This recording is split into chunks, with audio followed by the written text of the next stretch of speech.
All right, welcome back to NewsX. We quickly begin by now listening into the Deputy Prime Minister and Foreign Minister of Pakistan, Ishaq Dar, who has put out a statement. And also on the early hours of 30th April, viewers, Pakistan's Information Minister had made claims that India will be conducting military action against Pakistan in the next 24 to 36 hours. This has been a completely bogus claim, but let's listen in to what these two ministers have had to say. The Security Committee of Pakistan has made it very clear that any attempt to stop or divert the flow of water belonging to Pakistan as per the Indus Water Treaty and the usurpation of the rights of the low riparian will be considered as an act of war. Pakistan has credible intelligence that India intends carrying out military action against Pakistan in the next 24 to 36 hours on the pretext of baseless and concocted allegations of involvement in the Pahalgam incident.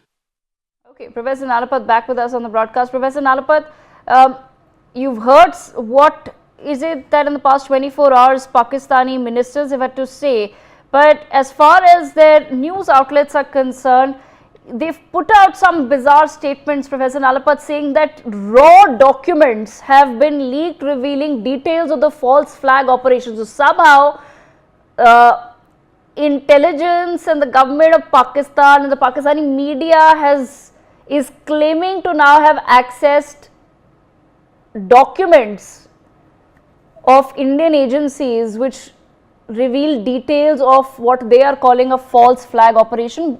Who do you think the Pakistani government at this point in time, Professor Nalapat, is trying to convince with this narrative? Look, the fact is that right from the beginning of 1947, Pakistan has always relied on the same technique, which is cry wolf, cry wolf, cry wolf, so that the international community comes running to it. And that is what they're doing now. They're crying wolf. As you correctly said, no attack has come so far. We do not know when an attack is going to come, how an attack is going to come, in what location. And none of us knows that except a handful of people. But the reality is, this is what Pakistan always does. They cry wolf. And they're used to a situation in the past, before the current administration, when we used to keep turning the other cheek, turning it and getting slapped so much that we used to spin round and round and keep turning the other cheek. We never slapped back. Now we're giving a hard slap back. And we have started doing that. I mean, you know, the Balakot was an example, but now a much even harder slap is coming. So they're not used to this. They're completely confused. They don't know what to do. And all this talk about war essentially is to get somebody, the US, some country, other than China, of course, is always on their side, to US in particular, to intervene and tell us, please back off, don't have it, don't do anything, don't exacerbate the conflict. That's what they want.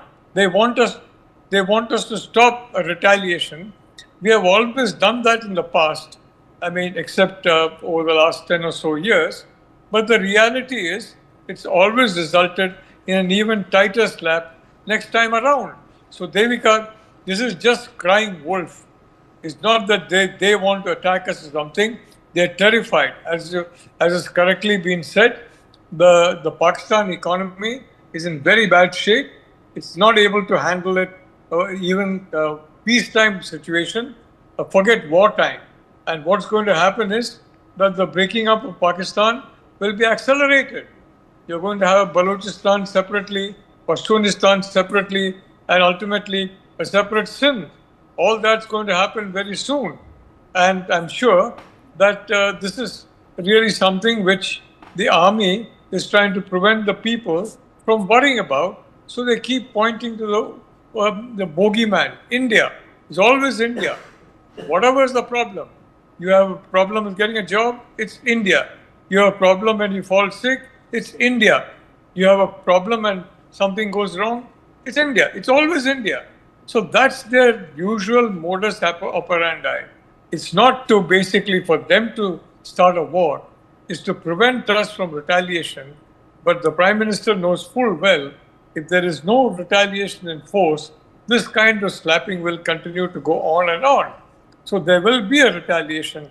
And this is precisely what the Pakistani side, the army, is terrified of.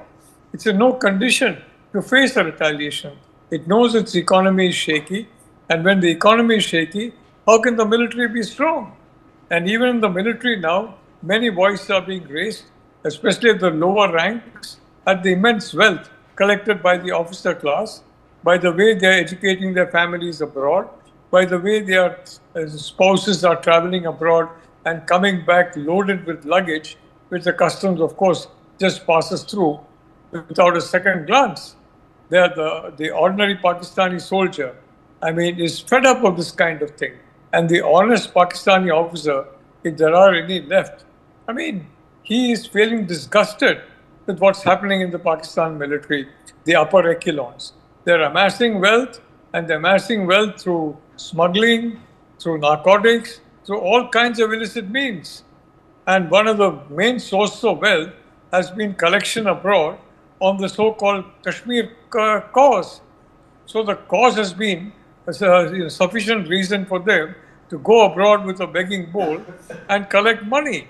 And they've collected a fair amount of money in the past from those who were misled and did not realize the two-nation theory. Now the Gulf countries have become smarter. They know the situation. They're not going to help. Every Gulf country has a huge diaspora. There are Christians, Buddhists, Hindus, Muslims in that diaspora, and they all function very well. There's no problem at all.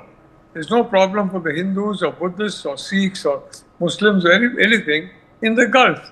So they respect the Indian diaspora and they understand that. So the point is very simple, Devika. The point is Pakistan is desperate to avoid a war, to avoid retaliation, to avoid a wider war. It knows full well it cannot face retaliation. It cannot face a wider war. So this is basically crying wolf as usual. So the US particularly will come and say, please stop, don't do anything, don't retaliate. And that's what the Pakistani side wants. No retaliation, Devika. Absolutely. I thank both of our guests for joining us on the broadcast to take